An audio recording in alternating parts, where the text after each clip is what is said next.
రోమ్లో చెన్ చింగ్ హువా మరియు ఆమె మేనమామ వాంగ్ వారి ఆస్తిని కోరుకునే ఒక గుంపు బాస్ నుండి వారి రెస్టారెంట్తో ఇబ్బందులను ఎదుర్కొంటారు. చెన్ విక్రయించడానికి నిరాకరించినప్పుడు మాబ్ బాస్ కస్టమర్లను భయపెట్టడానికి గ్యాంగ్స్టర్లను పంపుతాడు. హాంకాంగ్లోని మామయ్యకు విజ్ఞప్తి చేస్తూ నిరాశ చెందిన చెన్ విమానాశ్రయంలో కలుసుకున్న వ్యక్తి టాంగ్లంగ్, ఈ విదేశీ నగరంలో ఇబ్బందికరంగా మరియు అసహ్యంగా అనిపించే మార్షల్ ఆర్టిస్ట్. ఇంకేముంది, టాంగ్ టాయిలెట్లో ఉన్నప్పుడు రెస్టారెంట్లో దుండగులు కనిపించి కస్టమర్లను వెంబడిస్తారు. టాంగ్ యొక్క పేలవమైన సమయం కారణంగా కోపంతో సిబ్బంది అతని నైపుణ్యం మరియు అతని శైలి యొక్క ఉపయోగాన్ని ప్రశ్నిస్తారు.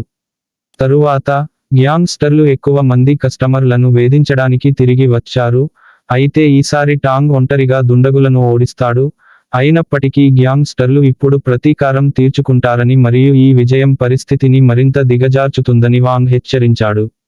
నిజానికి అంతర్జాతీయంగా the return of the dragon అని పిలువబడే the Way of the dragon నన్ను పెద్దగా ఆకట్టుకోలేదు, ఎందుకంటే ఇది ఆసియా వెలుపల ఎంటర్ ది డ్రాగన్ తర్వాత వచ్చింది. నేను దీన్ని మొదటిసారి చూసినప్పుడు అందులో ఎక్కువ భాగం వాస్తవం కావచ్చు. యూకే వీడియోలో దాదాపు 6 నిమిషాల మార్షల్ ఆర్ట్స్ యాక్షన్ తీసివేయబడింది. ఏది ఏమైనప్పటికీ, వినోద ప్రయోజనాల కోసం నేను చాలా తరచుగా ఎంటర్ ది డ్రాగన్ ని కొనసాగిస్తున్నప్పటికీ, Road House, Rumble in the Bronx మరియు అనేక ఇతర చిత్రాలను ప్రేరేపించిన చిత్రం the Way of the Dragon వరుస వీక్షణలతో నా అంచనాలో పెరిగింది మరియు హాలీవుడ్ ప్రొడక్షన్లో గ్లాస్ ఏదీ లేకపోయినా బ్రూస్ లీ యొక్క ఉత్తమ రచన ఇదే అని నేను ఇప్పుడు అనుకుంటున్నాను. ఇది ఖచ్చితంగా అతని అత్యంత వ్యక్తిగతమైనది మరియు తాత్వికమైనది. లీ యొక్క అసాధారణమైన, కనీసం అప్పటికి, యుద్ధ కళల గురించిన ఆలోచనలు బలం మరియు స్పష్టతతో అందించబడ్డాయి. ఒక చిత్రంగా ఇది కాదనలేని విధంగా కొంచెం బేసిగా ఉంది. ప్రాథమికంగా మొదటి మూడింట ఎక్కువ భాగం ఫిష్ అవుట్ ఆఫ్ వాటర్ కామెడీగా ఉంది మరియు లీ తన పాత్ర గూఫీగా కనిపిస్తుందనే భయం లేదు, అయితే ఇటాలియన్కు బదులుగా ఇంగ్లీష్ ఉండే పరికరం కొంత సమయం తీసుకుంటుంది. అలవాటు పడటం వలన, సినిమా నిర్మాణంలో నిజమే అయినప్పటికీ, అది సాగుతున్న కొద్దీ ముదురు రంగులోకి మారుతుంది మరియు ఇది చివర్లో మీరు ఉత్సాహంగా ఉండాలని కూడా కోరుకోదు, బదులుగా సంయమనంతో కూడిన పదును కలిగి ఉంటుంది. వాస్తవానికి పోరాటాలు అద్భుతమైనవి. చాలా మంది ఆధునిక వీక్షకులు వాటిని కొంచెం నెమ్మదిగా మరియు సరళంగా చూడవచ్చు, కానీ వారు ఎటువంటి గందరగోళం లేకుండా స్వచ్ఛమైన, ప్రాణాంతకమైన నైపుణ్యాన్ని నొక్కి చెబుతారు. లోవీస్ స్లాటర్ ఇన్ శాన్ ఫ్రాన్సిస్కోలో లీ ప్రధాన పాత్ర పోషించాలని భావించారు, అది అతను లేకుండానే రూపొందించబడింది కానీ 1981 వరకు విడుదల కాలేదు, కానీ బిగ్ బాస్ మరియు ఫిస్ట్ ఆఫ్ రచయిత, దర్శకుడిపై చిత్రీకరించాలనుకున్నాడు. ఫ్యూరీ ఎవరితో అతను నిరంతరం వాదించాడో, మరియు తన స్వంత పనులు, దర్శకత్వం, రచన. అతని తదుపరి చిత్రానికి సహా నిర్మాత మరియు కొరియోగ్రాఫ్ చేస్తున్నాడు. లీ తన అమెరికన్ బ్రేక్ అవుట్ చిత్రానికి పేరును సేవ్ చేయాలని నిర్ణయించుకునే వరకు వాస్తవానికి ఎంటర్ ది డ్రాగన్ అని పిలిచేవారు. అతను జో లూయిస్ ను కోల్డ్ గా ఆడాలని కోరుకున్నాడు, కానీ వారు విఫలమయ్యారు కాబట్టి లీ తన తరచుగా శిక్షణా భాగస్వామి చక్ నోరిస్ తో పాటు విద్యార్థులు బాబ్ వాల్ మరియు వాంగ్ ఇంగ్ సిక్ లను నియమించుకున్నాడు. లీ ఇప్పటికీ సవాలు చేయబడుతోంది మరియు ఒక వ్యక్తి ఇటాలియన్ వార్తాపత్రికలో గొప్పగా చెప్పుకున్నాడు. సాధారణంగా ఈ పోరాటాల అన్నిటితో విసిగిపోయిన లీ సాధారణంగా 1 లేదా 2 సెకన్లు మాత్రమే ఉండేవాడు. లీ అతనిని 1 సెకనులో తీవ్రంగా గాయపరిచాడు, ఆపై జపాన్లో అతనికి వైద్యం చేయడానికి చెల్లించాడు. పాశ్చాత్య దేశాలలో పాక్షికంగా చిత్రీకరించబడిన మొదటి హాంకాంగ్ చిత్రం ఇది, అయితే చాలా మంది తారాగణం మరియు సిబ్బందికి పాస్పోర్ట్లు లేదా వర్కింగ్ వీసాలు లేవు, అంటే వారు రోమ్లో గరిష్టంగా 3 వారాలు మాత్రమే పని చేయగలరు, అయితే కొలోసియం చుట్టూ చిత్రీకరణ నిషేధించబడింది. కాబట్టి అక్కడ చిత్రీకరించిన కొన్ని సన్నివేశాలను అధికారులకు తెలియకుండా త్వరగా చిత్రీకరించారు. ఇది మరింత విజయవంతమైంది, అయితే ఇది లీ చిత్రాలలో అత్యంత వికృతమైంది. అస్ వెర్షన్ 4 నిమిషాలు కత్తిరించబడింది, ప్రారంభ హాస్య మెటీరియల్ లో కొన్నింటిని, తదుపరి పేరాలో వివరించిన చాలా బిట్లు తొలగించగా, యూకే వెర్షన్ ప్రతి ఒక్క ఫైట్ లో బిట్లను కత్తిరించింది. 4 నిమిషాలు ఓడిపోయింది, ఇది వీడియో అయినప్పుడు 6గా మారింది. నంచుకు ఫుటేజీని కూడా కోల్పోయింది. శాన్ ఫ్రాన్సిస్కోలో సెట్ చేసిన దానిని అస్ మార్కెట్ కోసం రీమేక్ చేయాలని లీ భావించారు. లీ చలనచిత్రం యొక్క ఉత్తమ శీర్షికల తర్వాత పాత చైనీస్ పెయింటింగ్ పద్ధతిలో తెల్లటి గీతలతో నీలి సముద్రంలో రోయింగ్ చేస్తున్న బంగారు డ్రాగన్ మరియు చెక్క ఓర్మెన్. మేము మా హీరో ముఖం యొక్క క్లోజప్తో తెరుస్తాము, ఇది చాలా పొడవుగా ఉంటుంది. హాంకాంగ్ మురికివాడల నుండి వచ్చిన టాంగ్ అనే వ్యక్తి ఈ చైతన్యవంతమైన నగరంలో ఎలా ఉండాలో మనకు అనుభూతిని ఇవ్వడానికి తప్ప, అతను రోమ్ ఎయిర్పోర్ట్లో ఎవరికోసమో ఎదురు చూస్తున్నాడని మరియు కొంతమంది ఎటువంటి స్పష్టమైన కారణం లేకుండా అతని వైపు చూస్తున్నారని కెమెరా వెనుకకు లాగుతుంది. తర్వాతి కొన్ని సన్నివేశాలు చాలా ఫన్నీగా ఉంటాయి మరియు లీ 33 ఏళ్లు దాటితే, మార్షల్ ఆర్ట్ల ఖర్చుతో, తరువాతి చిత్రాలలో హాస్యం కోసం ఇంకా ఎక్కువగా వెళ్ళేవారా అని ఆశ్చర్యపోయేలా చేస్తాయి.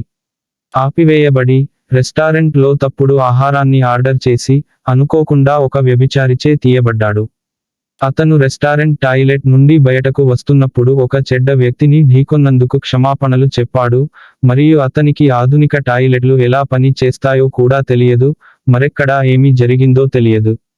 అతని పాత్ర యొక్క అమాయకత్వం బహుశా అతిగా ఉంటుంది కానీ లీ ఈ నీటి నుండి బయటకు వచ్చిన చేప అంశాలను చాలా బాగా ప్లే చేశాడు. మునుపటి లీ పాత్రల వలె, టాంగ్ ఖచ్చితంగా పరిపూర్ణంగా లేదు. అతను సంకుచిత మనస్తత్వం మరియు కొంచెం నార్సిసిస్టిక్ పరంపరను కలిగి ఉంటాడు మరియు చరిత్ర లేదా బహిరంగ ప్రదేశాల పట్ల తక్కువ గౌరవం కలిగి ఉంటాడు. మా మురికివాడ ఈ శిథిలాలతో నిండి ఉంది అని అతను చెన్తో కొన్ని రోమన్ శిథిలాలను చూస్తూ చెప్పాడు, మరియు ఒక పార్కులో తనను తాను కనుగొన్న తర్వాత, అంత పెద్ద ప్రదేశం వ్యర్థం. హాంకాంగ్లో నేను ఆకాశహర్మ్యాన్ని నిర్మించి అద్దె వసూలు చేస్తాను. చెన్ మొదట్లో అతను కేవలం ఒక దేశపు గుప్పెడు అని అనుకుంటాడు, కానీ తర్వాత స్పష్టంగా ఈ వ్యక్తి కోసం పడిపోతాడు. టాంగ్ యొక్క మొదటి పోరాటంలో ఆమె సగం నవ్వు మనోహరంగా ఉంది, కానీ అతను చాలా తెలివితక్కువవాడు లేదా ప్రతిస్పందించడానికి చాలా నిరాడంబరంగా ఉంటాడు. చెన్ చర్యలోకి రావడానికి దాదాపు అరగంట సమయం ఉంది మరియు మనం ఏదైనా చూడబోతున్నామని అనుకున్నప్పుడు మాకు 2 ఉదాహరణలు ఇవ్వబడ్డాయి, కానీ చూడకూడదు. ప్రారంభ పోరాటాలు మునుపటి కంటే ఎక్కువ హాస్య హంగులను కలిగి ఉన్నాయి. ఈ దుండగులు బిగ్ బాస్ లోని యోబ్ల బెదిరింపులు కూడా లేకపోలేదు మరియు తరచుగా మూగగా ప్రవర్తిస్తారు. వారిలో ఒకరు నంచుకును కూడా ఎత్తుకుని దానితో తన ముఖాన్ని తానే కొట్టుకుంటారు. అయితే లీ యొక్క డబుల్ నంచుకు దృశ్యం ఇప్పటికీ చూడటానికి ఆశ్చర్యంగా ఉంది. అతను చాలా ఎక్కువ వార్మప్లు చేయడం కూడా మనం చూస్తాము. చెన్ ను నాశనం చేయడానికి విలన్లు విదేశాల నుండి కొంతమంది యోధులను రప్పించడంతో టోన్ క్రమంగా మరింత తీవ్రంగా మారుతుంది. దానితో పాటు ఒక పాత్రతో కూడిన నిజంగా ఆశ్చర్యకరమైన ప్లాట్ ట్విస్ట్ ను నేను అనవసరంగా భావించాను కానీ నిజంగా వ్యర్థం యొక్క మూలకాన్ని జోడించాను. గత 2 చిత్రాలకు అనుగుణంగా, బహుశా ఎవరైనా కొన్నిసార్లు ఇవ్వాలా? బహుశా రహస్యం, చెడ్డ వ్యక్తికి పాయింట్ ఉందా?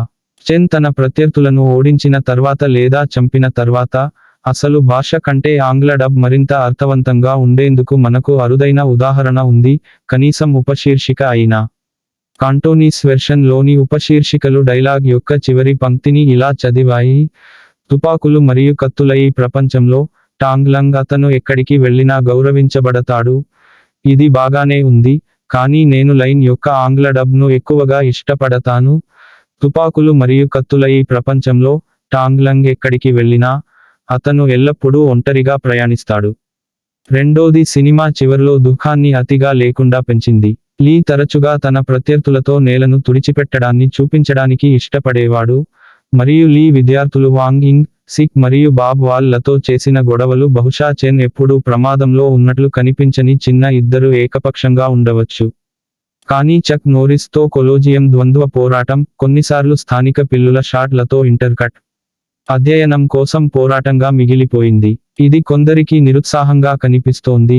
మొదటి 3వ భాగంలో, కోల్ట్ మాత్రమే పైచేయి కలిగి ఉంది మరియు దాని గురించి మెరుగ్గా ఏమీ లేదు.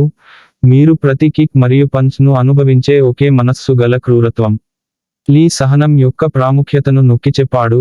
టాంగ్ తన పాదాలపై ఎగరడం ప్రారంభించిన తర్వాత, అతను ఎక్కువగా రక్షణాత్మక వైఖరిని అవలంబించాడు, ఆపై తన దాడులను తప్పించుకోవడం మరియు అతని కింది కాళ్లను తన్నడం ద్వారా చక్ ను ధరించాడు, మరియు బహుశా అతని జీత్ కునే దో మార్షల్ యొక్క అత్యంత ముఖ్యమైన ఆలోచనను అందించాడు. కళ, ఒక పోరాట శైలిలో చిక్కుకోకుండా ఉండటం.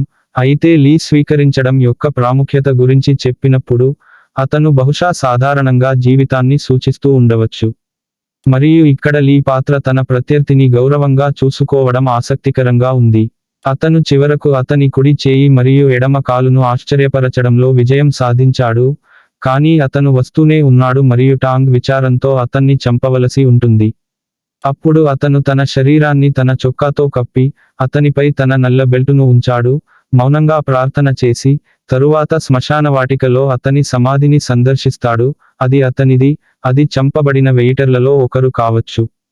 కొలోజియం అంతటా టాంగ్ తన ప్రత్యర్థి కోసం వెతుకుతున్నప్పుడు, ఆహ్వెన్ యొక్క వక్రీకరించిన స్వరం అతనిని వెక్కిరిస్తుంది కాబట్టి, పోరాటానికి సంబంధించిన వాస్తవ పాశ్చాత్య శైలి నిర్మాణం దాదాపుగా గుర్తుండిపోతుంది. ఆహ్వెన్ పాత్ర మీరు కనుగొనగలిగినంత స్థూలమైన గే మూసలో ఉంది, అయినప్పటికీ అతను చాలా హాస్యాస్పదంగా ఉన్నాడు, నేను దానిని సీరియస్గా తీసుకోలేను. లీ మొత్తం దర్శకుడిగా తనను తాను నిర్దోషిగా ప్రకటించుకున్నాడు. ఒక స్నిపర్ టాంగ్ మరియు చెన్ లను లక్ష్యంగా చేసుకుంటూ, సమీపంలోని పటాకుల శబ్దాలు పెద్దగా మరియు చెన్ ను భయపెట్టే సస్పెన్స్ సన్నివేశం ఒకటి ఉంది. రష్ లను కలర్ లో వీక్షించిన మొదటి హాంకాంగ్ దర్శకుడు లీ, కాబట్టి అతను స్టూడియో మరియు లొకేషన్ ఫుటేజ్ తో సరిపోలవచ్చు మరియు ఇది ఆశ్చర్యకరంగా బాగా జరిగింది.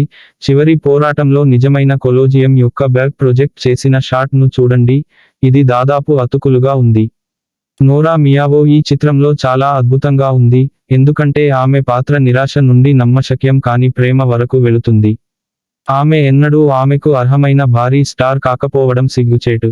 నోరిస్ ఒక వినోదభరితమైన పరిచయాన్ని పొందుతాడు, అక్కడ అతని గజ్జె కెమెరాలోకి వెళ్తుంది. జోసెఫ్ కు యొక్క స్కోర్ నిరాశపరిచింది, అతని ప్రధాన ఇతివృత్తం బాగానే ఉంది మరియు కామెడీ ట్యూన్ గా కూడా పనికొస్తుంది, అయితే మరికొంత గుర్తుండిపోయేది మరియు అతను once upon A time in the west నుండి ఎన్నియో మోరికోన్ యొక్క స్కోర్ నుండి సారాంశాలను కూడా ఆశ్రయించాడు. ఆ సమయంలో హాంకాంగ్ చిత్రాలలో విషయం సర్వసాధారణం. మొత్తం మీద ఈ చిత్రాన్ని చూడటం నిజంగా చాలా బాధగా ఉంది, ఎందుకంటే ఇది లీ ఏమి చేయగలిగింది అనే దాని గురించి చాలా సంకేతాలను చూపిస్తుంది, అతని ప్రతిభకు మరింత వైవిధ్యమైన పుష్పించే బీజాలు.